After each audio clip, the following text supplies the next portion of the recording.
Hello guys, এখন আমরা আছি আমার মামিদের মানে আমাদের ছাদের উপর। তাই আমরা এখন এখানে বৃষ্টি হচ্ছে, আমি তোমাদেরকে ওয়েদার দেখাচ্ছি। দেখো খুব ঝড় উঠেছিল, আর এই আমার মা আর মাসি ভিডিও করছে, আর ও সেই গাছের উপরটা। আর আমার বাবারা এখন নিচে আছে, এখন আমাকে ডাকছে। আমি এই আমার বাবা গাইস এখন চাষমা করছে। হ্যান্ডসাম। এখন নিচটা তোমাদেরকে আমি দেখাবো।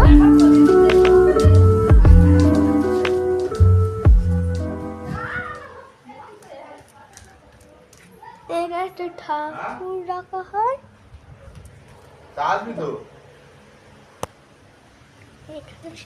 গাইস সবাই এখানে বসে এখন মদ পার্টি করছে। হ্যাঁ, এখন আমরা ওপরে যাচ্ছি, কি খুব হাসাহাসি হচ্ছে। এই তো আমার বাবা, ये तो हेलो गाइस এই তো সবাই তো দেখো ওয়েদারটা, দেখো সবাই এই দেখো